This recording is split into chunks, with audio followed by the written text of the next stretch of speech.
आज उसे ऐसा लग रहा था जैसे वो पूरी तरह से अकेली हो गई है। उसे आज अपने मम्मी पापा की बहुत याद आ रही थी। अब तो मोहित भी चला गया था। वो अपने आप को एकदम अकेला महसूस कर रही थी। फिर उसने अपने लिए चाय बनाई और उसे लेकर छत पर चली गई। रामू दादा खाना बनाकर अपने कमरे में चले गए थे। तनु भी चाय लेकर छत पर आ गई। वो अपने फेवरेट झूले पर बैठकर वो कुछ सोच रही थी। सोचते सोचते उसकी आंखों से आंसू बहने लगे। वो बहुत उदास थी। धीरे धीरे रात हो रही थी। आज पूर्णिमा की रात थी। पूरा चांद आसमान में चमक रहा था। पर पता नहीं क्यों तनु को तेज प्रताप की याद आने लगी। उसने अपने मन में कहा, मेरी शादी तो हो गई है, मगर शादी कम, मुझे तो ये तमाशा ही लगता है। मैंने सिर्फ अपने परिवार के लिए, उनकी देखभाल के लिए शादी तो कर ली, पर पता नहीं क्यों जब भी तेज प्रताप का नाम सुनती हूँ या उसके बारे में कुछ जानना चाहती हूँ तो मेरा ये दिल जोर से धड़कने लगता है। ऐसा लगता है जैसे मैं उससे बहुत प्यार करने लगी हूँ। भले ही मैंने उसे नहीं देखा, लेकिन मुझे उससे जुड़ाव सा महसूस होता है। जब भी कोई उसकी तारीफ करता है मैं ये भूल जाती हूँ कि उसने मुझसे कॉन्ट्रैक्ट मैरिज की है, वो भी सिर्फ प्रॉपर्टी के लिए, और 1 साल के बाद मुझे ये मैरिज तोड़ना ही है। पता नहीं मैं तोड़ पाऊंगी या नहीं। देखते ही देखते 2 महीने निकल गए। अब तो सिर्फ 10 महीने रह गए हैं। इन 10 महीनों में भी मैं उसका चेहरा देख पाऊंगी कि नहीं, मुझे कुछ भी नहीं पता। पता नहीं तेज प्रताप ने शादी जैसे पवित्र बंधन को इस कॉन्ट्रैक्ट में कैसे बांध दिया। मैंने तो अपने मम्मी पापा को हमेशा इस बंधन को निभाते देखा है।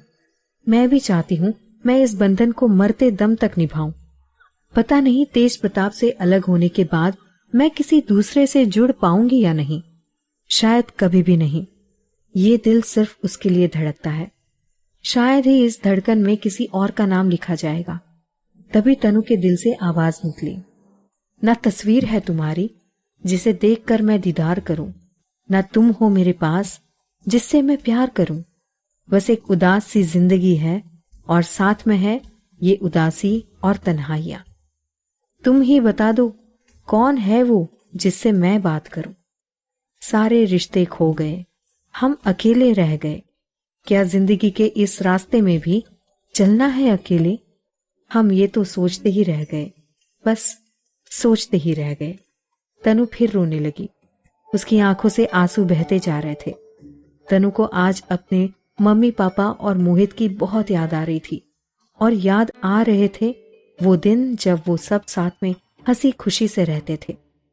पिछले 2 महीने में ही उसकी जिंदगी कितनी बदल गई। वो बिल्कुल अकेली रह गई। वो बस ये सोचे जा रही थी। वहां तेज प्रताप के दिल में भी बेचैनी सी हो रही थी। उसे भी समझ नहीं आ रहा था कि उसे इतनी बेचैनी क्यों हो रही है। उसे रह रहकर तनु की याद आ रही थी। रात भर उसे बेचैनी हो रही थी और सुबह भी उसे घबराहट हो रही थी, जैसे तनु किसी परेशानी में है।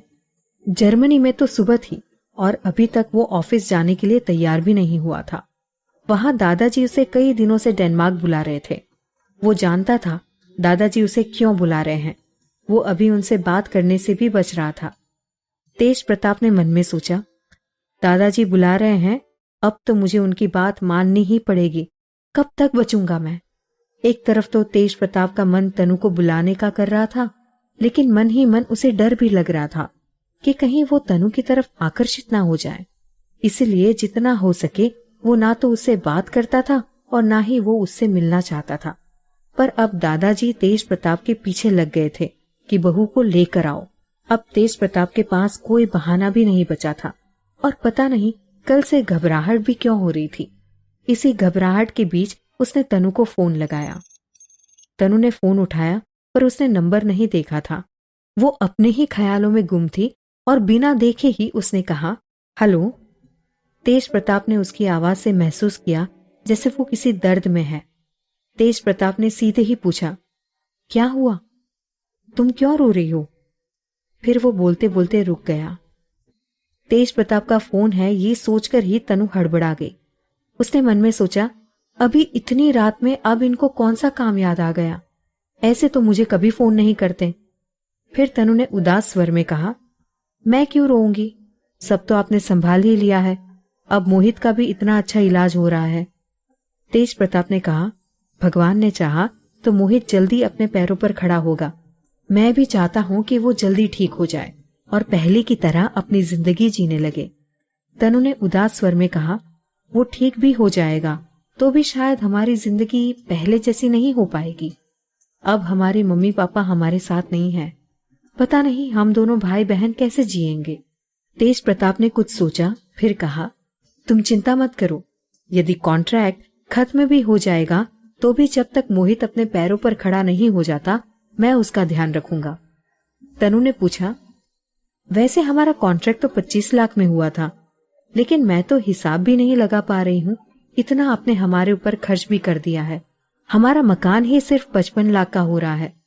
मैं सोचती हूँ एक छोटा सा अपार्टमेंट किराए पर लेकर इसे वापस बेचकर पूरे पैसे आपको वापस कर दूंगी। मैं आपके एहसान का बदला कभी नहीं चुका पाऊंगी, मगर उसका कुछ हिस्सा आपको जरूर दे सकती हूँ। तेज प्रताप का मन ये सुनकर थोड़ा विचलित हो गया। उसने कहा, भले ही हमारा कॉन्ट्रैक्ट 25 लाख का था, लेकिन मैं इतना भी खुदगर्ज नहीं हूं कि मुझे तुम्हारी या मोहित की परेशानी समझ में ना आ रही हो। फिर कुछ समय के लिए दोनों तरफ शांति छा गई। न तनु को समझ में आ रहा था और न ही तेज प्रताप को कि क्या बात करनी है। तेज प्रताप ने बात को बदलते हुए कहा, मैं तुम्हें समीर का नंबर दे दूंगा।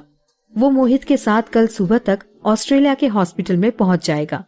वो तुम्हें वीडियो कॉल करके मोहित की पूरी रिपोर्ट भेजा करेगा। तनु ने कहा, ठीक है। फिर तनु ने अचानक ही पूछा, लेकिन इस बार अरुण क्यों नहीं आया? तेज प्रताप ने कहा, वो कुछ जरूरी काम था, प्रॉपर्टी के पेपर में कुछ करेक्शन कराने थे, इसलिए वो जर्मनी में ही रुक गया। कुछ ही दिनों में वहां आ जाएगा।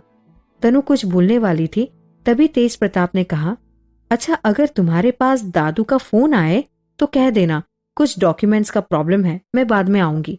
तुम समझ गई ना मैं तुम्हें क्या समझाना चाह रहा हूं? तनु ने उदास स्वर में कहा, हाँ मैं अच्छी तरह से समझ गई हूँ आप मुझे क्या समझाना चाह रहे हैं। यदि आपने मुझे समझा दिया है तो प्लीज फोन रख दीजिए। इतना कहकर तनु ने फोन काट दिया। तेज प्रताप की बात सुनकर तनु बहुत दुखी हो गई थी। फिर वो भागकर अपने रूम में गई और बिस्तर पर लेटकर जोर जोर से रोने लगी। उसे ऐसा लग रहा था वाकई अब उसका साथ देने वाला कोई भी नहीं है। उसने अपने मन में सोचा, एक ही पल में क्या से क्या हो गया। अभी कुछ समय पहले ही मैं सोच रही थी कि मैं तेज प्रताप से प्यार करने लगी हूँ और उनके बिना मेरा ना दिन कटता है और ना रात। पर एक तरफ तेज है जो कुछ ना कुछ ऐसा कर जाते हैं कि मुझे उनसे नफरत होने लगती है। कैसे कहूँ आपसे कि मैं अब आना चाहती हूँ, आपके साथ रहना चाहती हूँ, पर नहीं, मुझे ये तो समझ में आ गया है आप भले ही मेरा और मोहित का कितना ध्यान रख रहे हैं, पर मुझसे प्यार नहीं करते और ना ही कभी कर सकते हैं। पर जब आपने सिर्फ प्रॉपर्टी के लिए शादी की है तो मेरे लिए इतना कुछ मत कीजिए और मेरे दिल के साथ इस तरह का खेल मत खेलिए। वो बिना खाना खाए ऐसे ही रोते रोते कब सो गई उसे पता नहीं चला।